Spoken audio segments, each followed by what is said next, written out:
بسم اللہ الرحمن الرحیم الحمد للہ رب العالمین والصلاة والسلام علی سید الانبیاء والمرسلین سیدنا و مولانا محمد وعلی آلہ واصحابہ اجمعین اما بعد فاعوذ باللہ من الشیطان الرجیم بسم اللہ الرحمن الرحیم شهر رمضان الذي أنزل فيه القرآن هدى للناس وبينات من الهدى والفرقان وقال النبي صلى الله عليه وسلم تعاهدوا هذا القرآن فإنه أشد تفصيا من صدور الرجال من الإبل في عقلها أو كما قال صلى الله عليه وسلم. سمٹ کے بیٹو قریب آ جاؤ.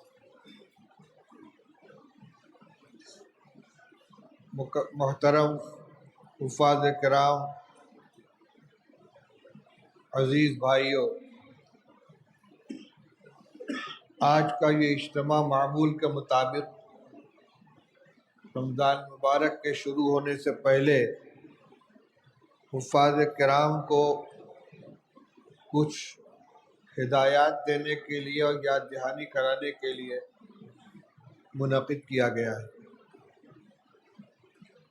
رمضان المبارک کے مہینے کو قرآن پاک کے ساتھ اور قرآن پاک کو رمضان المبارک کے ساتھ خاص مناسبت حاصل ہے.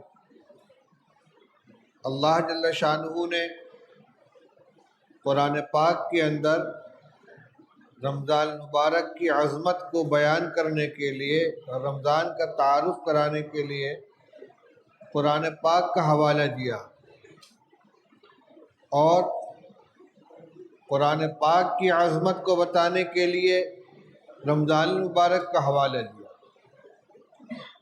چنانچہ فرمایا شہر رمضان الذی انزل فیہ القرآن، رمضان کا مہینہ وہ مہینہ ہے جس میں قرآن نازل کیا گیا.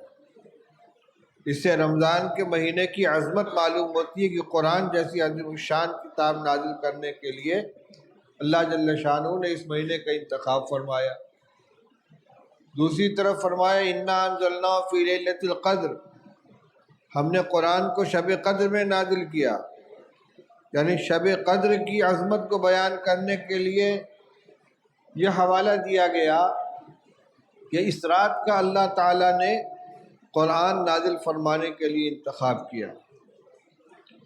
یہی وجہ ہے کہ رمضان المبارک میں خاص عبادت قرآن پاک کے تعلق سے مشروع قرار دی گئی، جس کو نماز تراویح کہتے ہیں، جس میں 2 سنتوں کی ادائیگی کی جاتی ہے. ایک 20 رکعت تراویح با جماعت ادا کرنا اور دوسرے تراویح کے اندر 1 مرتبہ مکمل قرآن پاک کی تلاوت کرنا. یہ 2 مستقل سنتیں ہیں. پورے مہینے رمضان المبارک کا چاند ہو جانے سے لے کر عید کی چاند رات سے پہلے تک ہر رات میں 20 رکعت تراویح با جماعت ادا کرنا یہ ایک مستقل سنت ہے، اور تراویح میں پورے قرآن پاک کا پڑھنا یا سننا یہ مستقل سنت ہے. ایک سنت کی ادائیگی سے دوسری سنت کی چھٹی نہیں ہو جاتی.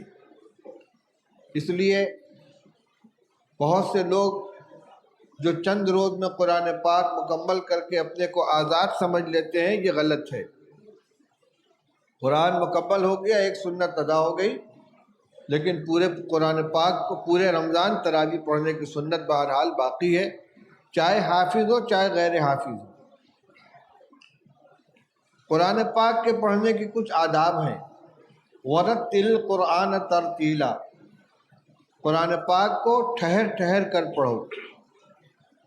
ہمارے ماحول میں الحمدللہ قرآن پاک کے پڑھنے پڑھانے کا جو معمول ہے، خاص طور سے جامعہ اسلامیہ میں حضرت حافظ عبدالرحیم صاحب رحمۃ اللہ علیہ کے دور سے، اور اب بھی وہی سلسلہ چل رہا ہے کہ نورانی قاعدہ پڑھا کر حفظ کا آغاز کرایا جاتا ہے اور قرآن یاد کرایا جاتا ہے تجوید کی رعایت کے ساتھ۔ پہلے یہ دو چیزیں الگ الگ ہوا کرتی تھیں۔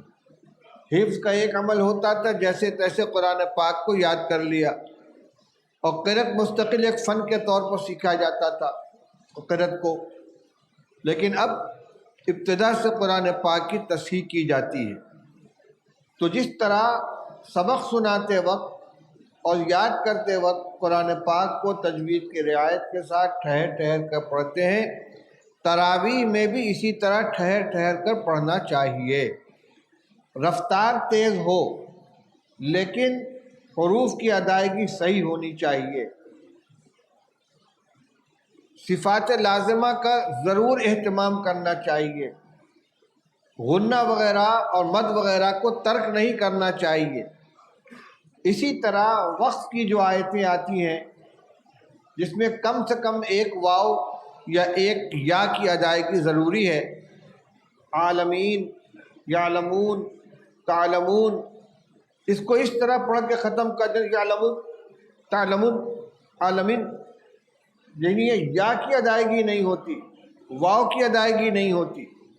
اسی طرح جہاں الف کا مد ہے، قاف، اس طریقے سے مآب، تو ایک الف کی ادائیگی کم سے کم ضروری ہے۔ مد قصر، مد توسط، مد طول، 3 درجے ہیں۔ کم سے کم درجہ یہ ہے کہ جو مد لازم ہے، یعنی ایک الف کی ادائیگی ضروری ہے، اگر اتنا نہیں کریں گے تو قرآن پاک ناقص رہے گا۔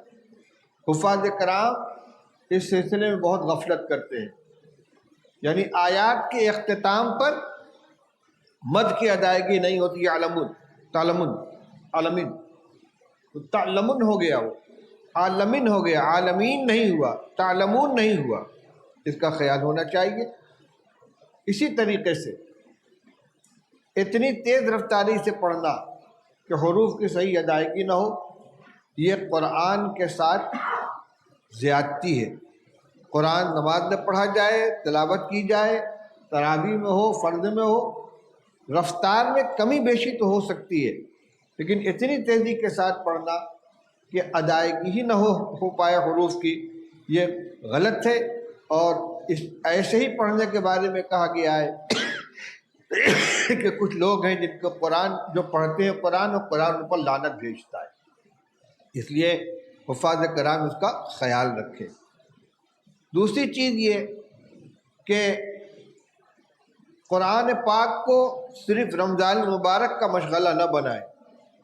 اس وقت تو خیر رمضان المبارک ہے، قرآن کا دور اور قرآن کی تلاوت پورے سال اس طریقے سے ہونا چاہیے کہ رمضان المبارک کے لیے کوئی الگ سے اہتمام نہ کرنا پڑے۔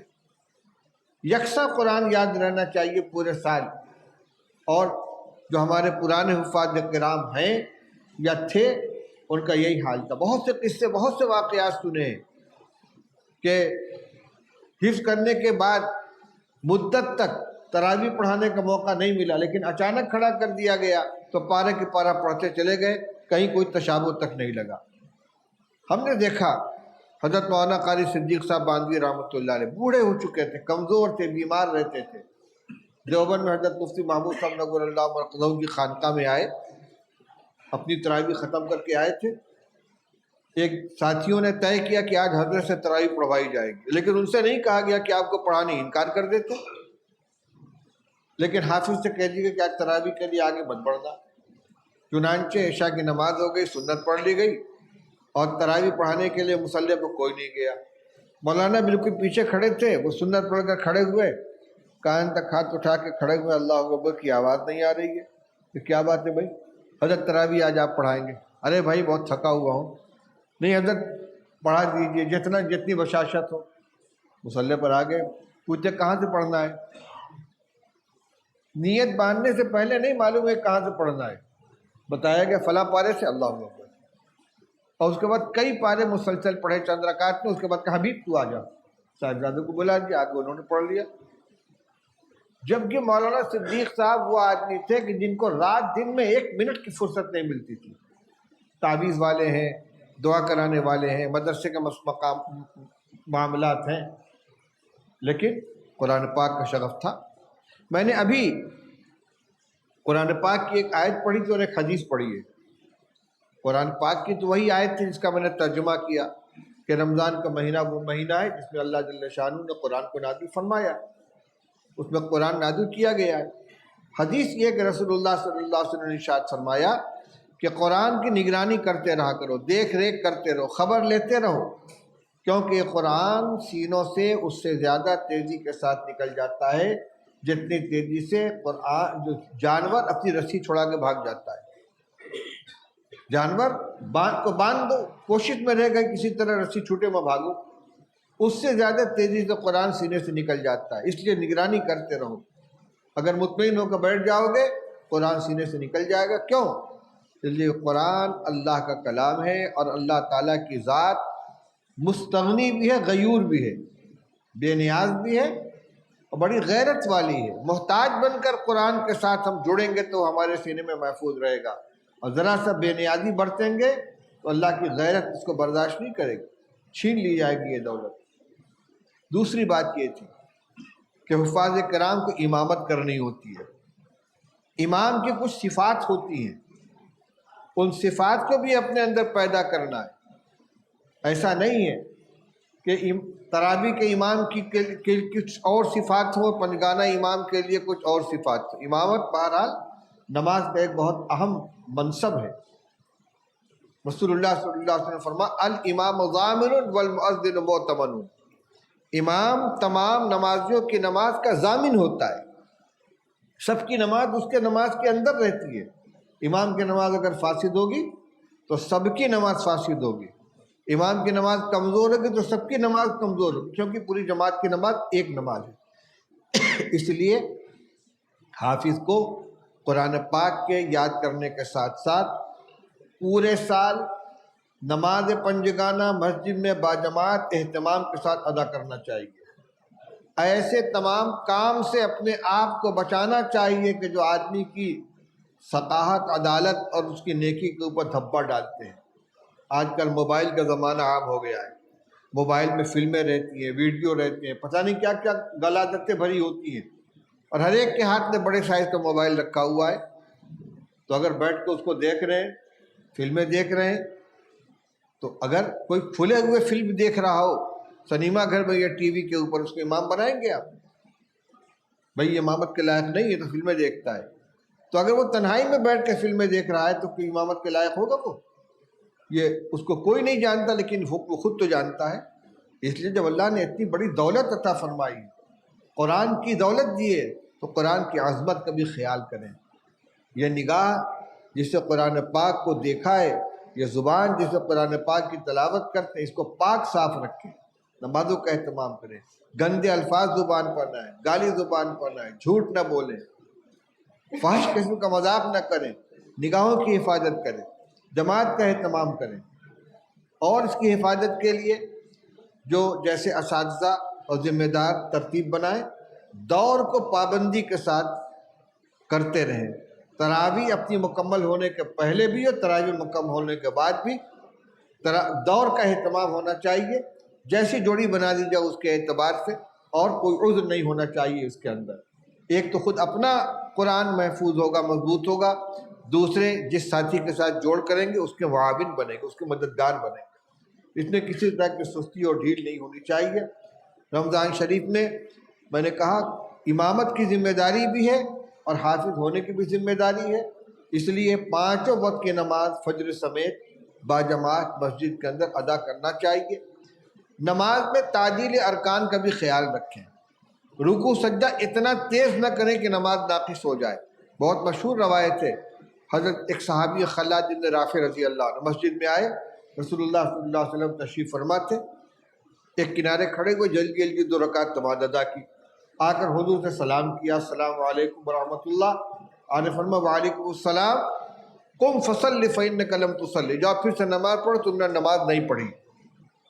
تو پھر گئے، پھر انہوں نے اسی طرح نماز پڑھی، پھر آ کر سلام کیا، پھر آپ نے جواب دیا، پھر فرمایا قم فصلی فإنک لم تصلی، جاؤ پھر سے نماز پڑھو، نماز نہیں پڑھی تم نے۔ انہوں نے کہا یا رسول اللہ میں تو ایسے ہی جانتا ہوں۔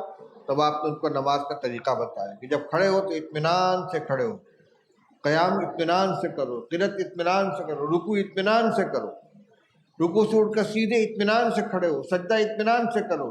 یعنی سب کچھ تھا، لیکن نماز میں اطمینان نہیں تھا، اعتدال نہیں تھا، جس کو اعتدال بہت ضروری ہے.